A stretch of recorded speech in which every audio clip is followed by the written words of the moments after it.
Hi gang, happy crafting! Today we have got a very exciting craft to share.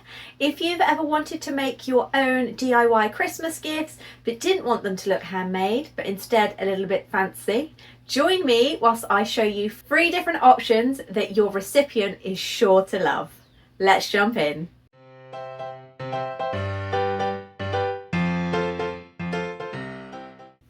You may have heard of this amazing product called water transfer paper. I hadn't until the sponsors of today's video, Paper Cutz, introduced me to it. This stuff is fantastic. You can print on it and then apply it to a range of things like mugs, bottles, anything with a hard surface, and it will stick instantly and dry to a hard finish. There are 2 types available. We have clear, that is made to go on items that are lighter in colour or white, and white, which is designed to go on darker coloured items. Today I'm going to show you products using both. Using the amazing water slide transfer paper, Silhouette Cameo, Canva and a printer, I'm going to show you how to make 3 unique gifts, including this beautiful Christmas Eve plate, a personalised teacher water bottle, and an adorable Christmas ceramic bauble. We're also going to need an acrylic sealer, and this is just to help protect the water slide decals. It also makes them easier when you're transferring them to make sure that they don't break easily. This one's from Hobbycraft and I'll drop the link down below. We're going to start with a ceramic bauble. Now these are actually made for sublimation printing, and I have dabbled with these in the past. I've also broken quite a few of these in the past whilst using my heat press, and it's a very tricky thing to perfect. If you don't have the setup for a sublimation printer and heat press, then this is a great alternative to create a similar design but with a much cheaper setup. Because the bauble that I'm using is white, we are going to be using the clear paper to start with. I've headed over to Canva and I've made a document that is 7 centimeters, so slightly smaller than the bauble. I've then created a circle with an outline under that and added the image that I wanted to use. This one's actually been created in Midjourney as I couldn't find one with the amount of rabbits that I wanted. Then it's a case of having a play around and adding the text that you would like. I have used the effects panel to create the curved text that you can see at the bottom with all of the names. Once I'm happy with all of that, I've gone through, checked the layout and then changed up the text colours to make sure that it makes a pleasing design. Before I've downloaded, you need to make sure that you remove the circle. This was just a guide so you know where the design will go. Then it's time to export and open up in Silhouette Cameo. I have made a circle that is again 7 centimeters, and you can see I've created a little rectangle here. This is where the bottom of the hole for hanging would go. Just wanted to make sure that there was nothing that was going to interfere with the design. When it comes to printing, you want to go for a gloss finish, best quality settings, and then the size of your paper. So now these are all printed, I've let them dry for a good hour just to make sure that they're not going to smear during the next step. And we're going to be using this acrylic varnish here just to seal them. So we're actually going to be doing 3 coats of this, and we're going to be leaving an hour in between each coat. So obviously this is an aerosol. We need to make sure that we are using it in a well ventilated room. So please make sure that you follow all safety precautions that are listed on the back of whichever type of acrylic varnish sealer you choose to use. Okay, so just staying 25 to 30 centimeters away, we're going to spray like this from side to side, top to bottom first. You just want a light spray, and obviously the sides of the boxes are going to protect from most of the overspray. Then I'm going to very carefully move this to fully dry, making sure I don't touch anything from the edges whilst I move on to the next. Please make sure you're using a mask during all of this.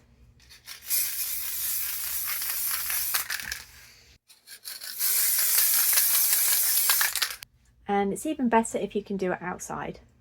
After the first coat, I switched to outside. Luckily, the weather was dry and it meant that ventilation was much better.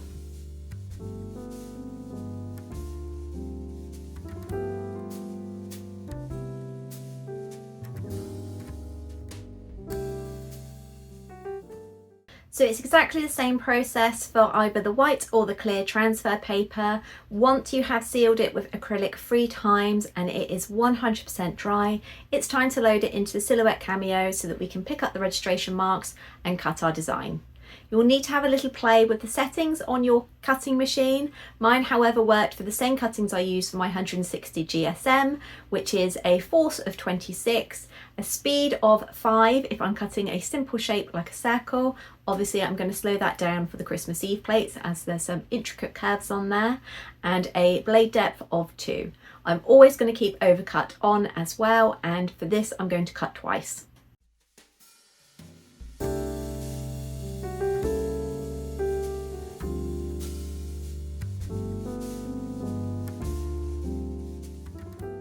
Okay, so that has cut beautifully. There we go.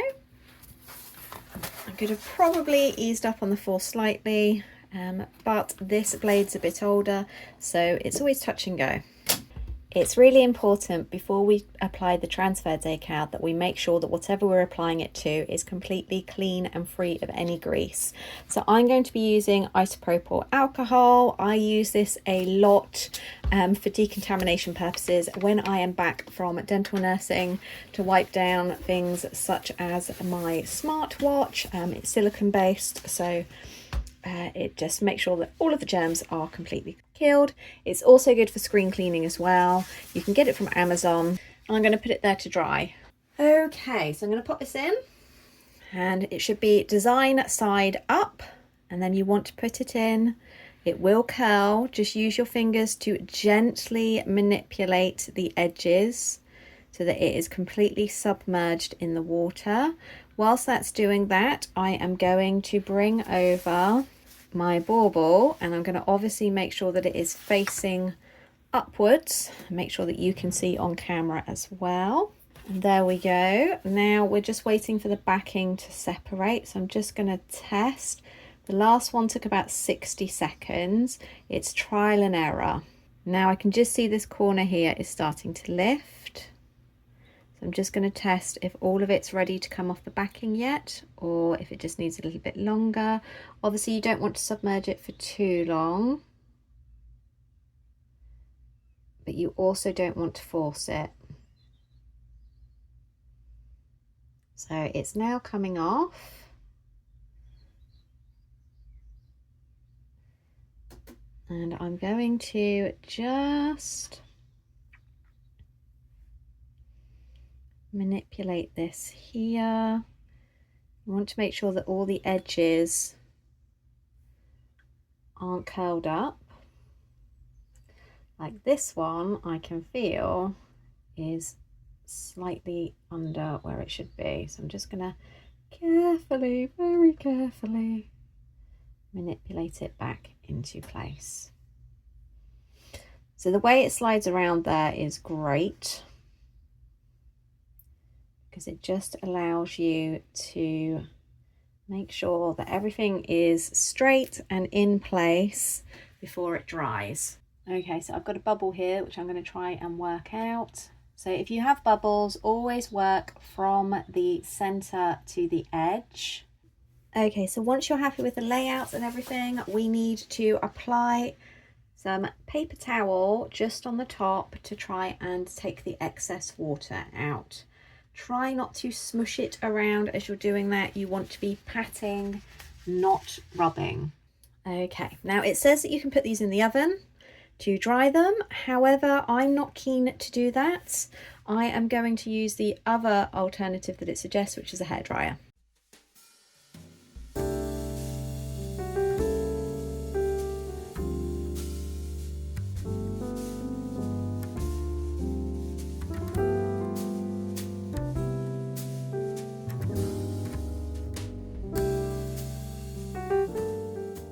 So as you can see, this has turned out fantastic. If you have used sublimation before, you will know that it can be quite tricky to get a bold finish, especially making sure that your blacks stay blacks and that the colours are true. This one has turned out wonderfully. and there was no worry of cracking in the actual heat press, which, as I've mentioned before, I've done a few times. Now, I don't know if this is going to show up on camera, but if you turn it in the light ever so slightly, and I mean direct sunlight, then you can see that there are a few spots underneath the application. Now I'm going to do a little experiment to see whether or not one dried with the hairdryer versus one just left to dry on its own has any difference on these spots appearing. I have a feeling it's obviously where the surrounding ceramic has heated up and dried, and obviously put these in. This is why I didn't want to put it into the oven, because you have less control over the heat process. But I'm very impressed.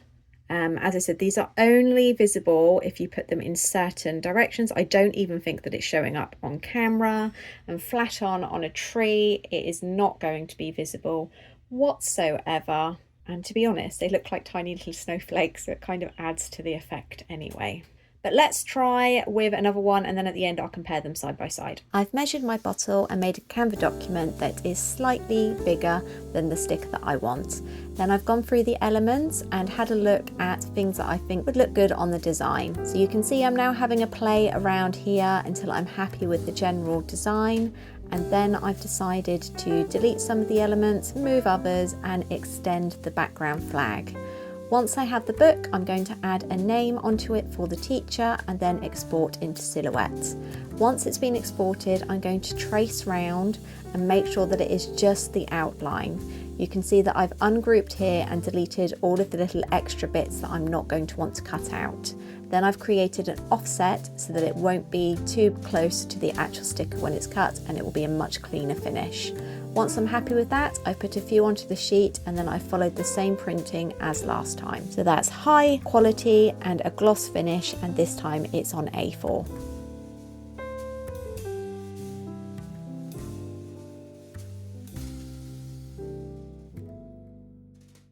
So we're ready to go with the teacher water bottle. I have moved the angle ever so slightly of the camera so that I can actually see what I'm doing. So just like before, we're going to drop this into some warm water. This one curls up slightly more because it's larger, but if you just hold the edges very carefully for a couple of seconds, then once it's saturated, it won't curl so much. So there we go. And now I'm just going to leave that, and then we're going to try and transfer it onto the water bottle. I have gone over the water bottle with the isopropyl alcohol, and it's all dried off, ready for the transfer. Okay, now I'm going to test the edges to see whether or not they're going to come easily away from the edge of the backing paper. Nope, we're not quite there yet. I can see that it's lifting here. There's a wrinkling, but it's not quite ready. Okay, so I am going to use the actual backing to transfer this onto the water bottle. And once I've got it roughly where I want it, I'm going to slide the backing out from underneath.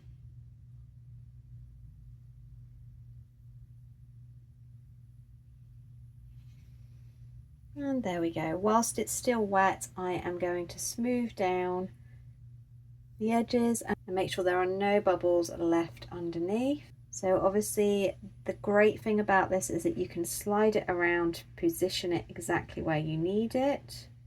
For me, it's actually pretty good there. Once you're happy, you can blot the excess water away. I'll just show you it there.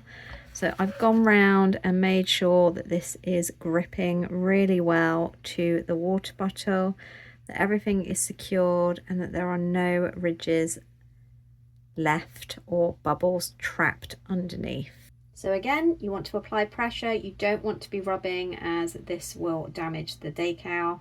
As you can see, there is no transfer of ink onto the paper towel itself. And now I'm just going to leave that to dry. This time in Canva, I've made a document slightly smaller than the plate, and again I've created that outline of a circle to help me place the design. Next, I've started on the text, and I've used a similar effect to the Bauble to make it curved, and chosen some designs that I think work well together. Once I'm happy with the layout of all of this, I'm going to move on to the design itself, and I have chosen to make the little outlines for the mince pie, carrot and milk as dashed circles. So you can see on here, you can change the type of outline that you would like, and then I've gone through elements to look for graphics that I would like to match. They're all in a similar style.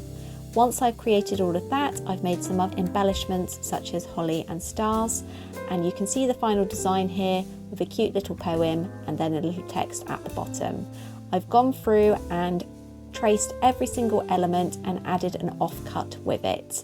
Now, because of the paper size for printing is smaller than the plate itself, I've also used the eraser button in Silhouette Cameo to go through and remove all of the excess paper that we will not be using. This will enable you to print the whole of the design on one A4 sheet.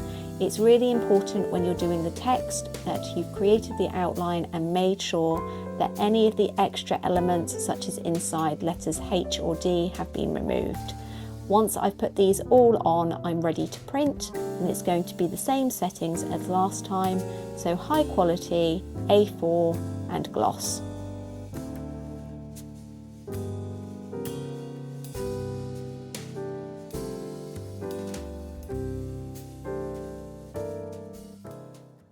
So we're also going to have a go at that Christmas Eve plate that we created earlier. This one has got lots of different pieces, so I am going to use the original design to just stick them all on. So exactly the same as before. I'm going to use some isopropyl alcohol just to prepare the surfaces, then start sticking them all on individually.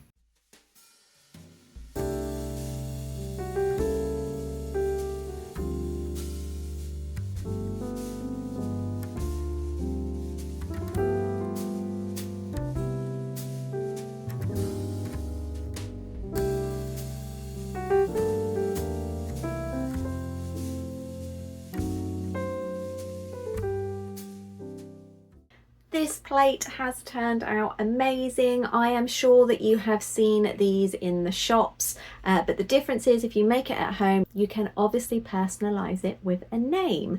So although it was a bit tricky piecing everything together and I had to refer back to the original design just to make sure I had the layout correct, you could, if you were doing a smaller design, just cut it all as one big circle. This plate is larger than A4 width, so it meant that I had to make sure that all of the pieces were going to fit onto the A4 and then trim it down. I quite like the idea of doing a bigger bauble style like you saw me do with the round flat ceramic baubles and just applying it. It could be a little bit tricky with obviously such a much larger space, but I do think given a bit of trial and error, I'd be able to perfect it. The one thing to note is obviously you need to make sure that you include instructions that this is a decorative item only. People shouldn't be eating off of them. This is the same with any of the ones that are on Etsy that you may have seen that have been hand painted. The majority of them are done with Posca or similar pens, so they are for decoration only and obviously for children to put some treats out for Father Christmas. Father Christmas doesn't mind a little bit of crafting. He's not going to mind that he can't eat his treats directly off of it. It's not like you're serving him spaghetti bolognese. So the baubles are finished, and I don't know if you can tell, this is the one that I did first and used the hairdryer. They still are a few of those speckles. I have shown Mr. Tubici and he said he actually thought it was part of the design because it looks like snow. They're just about there, you can see it. And then this one is the second one that I did, and I let it, after I obviously got rid of the majority of the water with the paper towel, I let it dry naturally, and there are none of those little watermarks underneath. So I would say skip the hairdryer, it's definitely the method to go. But how amazing have these turned out? So to show you by comparison, this is actually a frosted sublimation one that I did obviously a couple of years ago. I'll just put it on a white backing there so you can see. The colours are great and vibrant, but this was actually overcooked slightly, which meant that they turned out a little bit darker than they were on screen. This took a lot of trial and error, and I think it was 3 broken glass baubles. I've actually used exactly the same one previously for some little Easter tags I never got round to listing. If you compare that with that, obviously it's a bit difficult. It's not going to be a true comparison because this is full colour and this is on a white background. There's nothing to stop you adding full colour like this one, but for Christmas I quite like the white, but there's really not a lot in it. I found this method less stressful because there was no breakages, so I think that I may have found a new way to actually create my baubles. I finished them off with just a little ribbon. This one is a lovely red one, and you saw previously we had the gold one too. So it's finished and it's pretty dry. It's been a good hour and a bit now since that was completed. I'll give you a close-up. You can see there on the print it looks really good. I would have perhaps gone a little bit darker in hindsight around here rather than the watercolour background that I've got at the moment. Perhaps I could have gone with the blue from the French flag instead, because it's quite close to white. It really looks white on the camera itself, but I think it's turned out fantastic. And when you go to sublimate items like this, you need to have a specific clamp for each size and each shape, so it gets quite costly, whereas with these obviously it's done straight away. For longevity, these do not hold up as well as a sublimation print. Obviously, although it is a water transfer and we've put an acrylic protective layer over it, it is still just a transfer on top. So these make good gifts, but it's definitely not something that I would sell. But obviously you saw in Canva there were so many different elements that you could use. These would make perfect teacher gifts. Teachers always love cups, and this one's a little bit special because it's personalised. It is of course double-sided. It would probably look really cool if you do have a cutting machine, which presumably you do if you are following this tutorial to make the offset and cut round. If you could perhaps have a decal on one side and then you could add vinyl on the other, that would look really cool too, or perhaps a design around the bottom. I was originally going to do a cute little pencil design around with the teacher's name, but TBT Junior specifically wanted to make this for a certain teacher, so I have created this inspired by them. So there you have it. We have got 3 amazing gifts that can be given for Christmas just using the Paper Cutz water slide decal transfer paper. I've shown you how to use both the clear and the white. I found the application for both the same. The only thing that I would note is that on the instructions it says to obviously place in an oven or use a dryer. You saw that we tried the dryer with the first bauble and I wasn't a fan of how it turned out. So I would definitely say make these early so that you can give them enough time to dry naturally and you'll get a much better finish. Drop a comment down below and let me know which is your favourite. Was it the bauble, the personalised teacher's water cup, or the custom Christmas Eve plate? My favourite was definitely the bauble. I have already been looking online to see what different designs I can come up with, so watch this space and keep an eye on my Etsy shop because I'm sure I'm going to be sharing some new designs soon. Obviously you could create some wonderful gift boxes from the amazing Paper Cutz cardstock that they also carry. This would turn your gift into something truly special and it would make wrapping a lot easier too. As always, I will drop links to everything that I've used down in the description box below. I'd like to say a big thank you to Paper Cutz for sponsoring today's video, and an even bigger thank you to all of you for watching and tuning in. If you have any comments or questions, drop them down below and I'll be sure to get back to you. If you'd like to see this in written format, then you can check out the post on my blog. Again, the link will be in the description box. Make sure you join me next Friday where we will be sharing another Christmas craft. I'll see you then. Bye!